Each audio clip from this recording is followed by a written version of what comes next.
Riga ha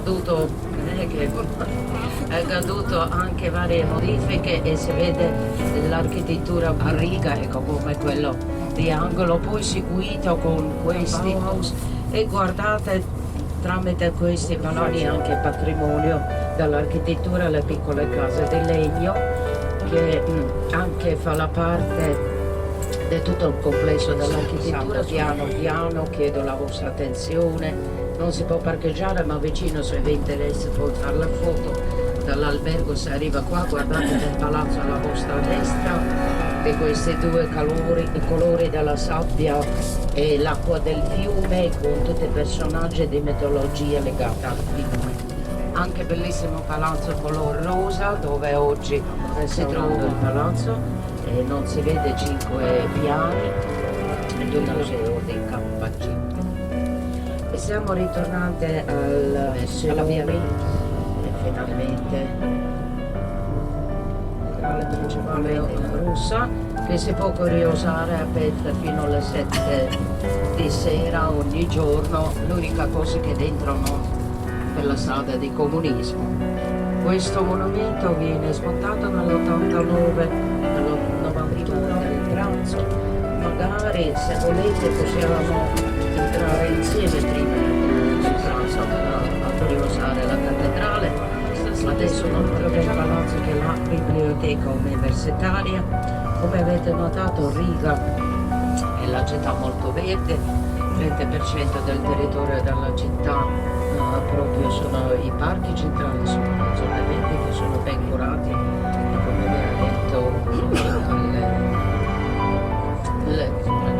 per il momento resta alla nostra destra che è la zona del lusso e la zona catena di varie ambasciate, alla vostra sinistra l'ambasciata di Azerbaijan seguita con l'ambasciata di Georgia, una volta le repubbliche sovietiche, oggi i paesi liberi.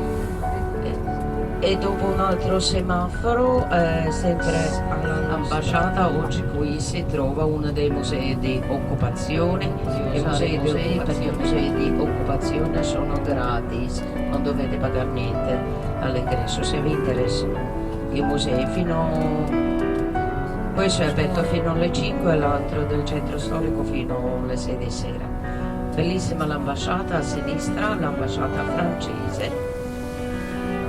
E qui noi arriviamo proprio all'inizio della Viale della Libertà e subito dopo il semaforo alla nostra destra si vede la dominante, la Piazza della Libertà, sempre alla nostra sinistra quello fatto del saggio del centro città, ma canale è messo qua all'inizio, non all'inizio scusate, a metà del 1700 e viene messa come una specie di difesa, di protezione per salvare il certifica e anche abbiamo un collegamento internazionale ricordando il fatto che abbiamo standard dalle ferrovie, quelle della Russia, così siamo ottimamente collegati con San Pietroburgo che dista 600 km, anche con Mosca 900 km. Per fare questo viaggio basta fare un viaggio notturno.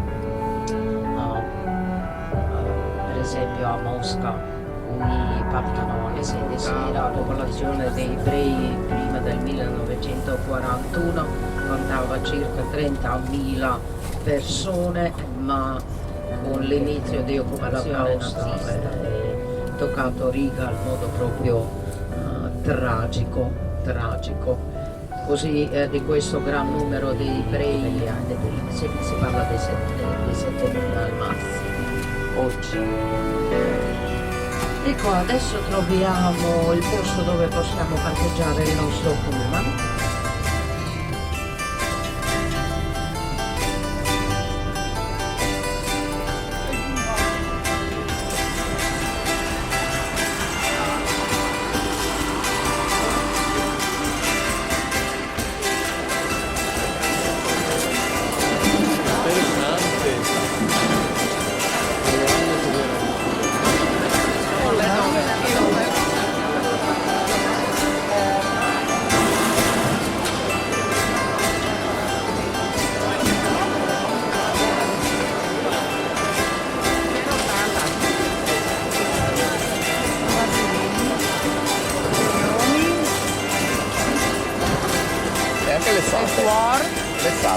passate.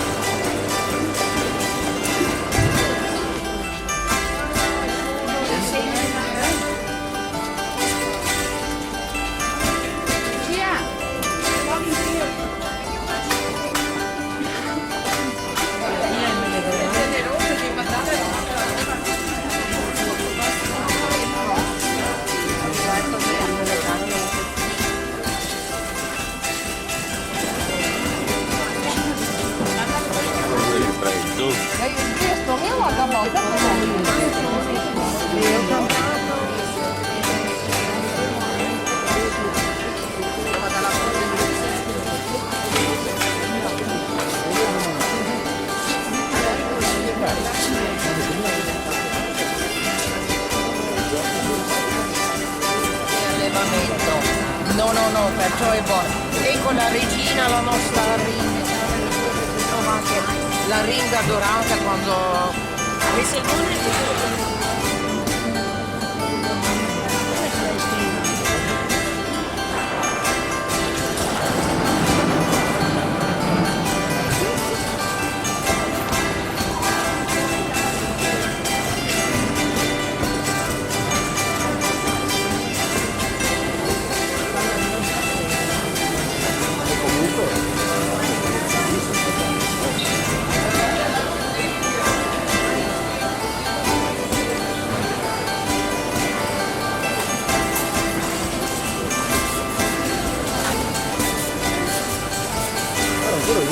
Sí, vara che respira por acá.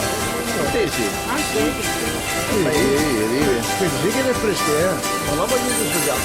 No. Fa il zuppe, no?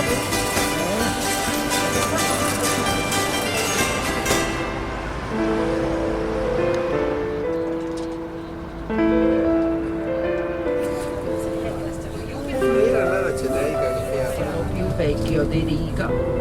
La direzione più popolare è quella verso il mare, ci da balneare e tutto il settore centro storico della pietra, la struttura fatta nei tempi stalin, turisti di questa stagione che potete vedere arrivate dopo la guerra, anche all'architettura moderna. Ecco di nuovo più vicino a noi la Biblioteca Nazionale e altri grattacieli di vetro cemento.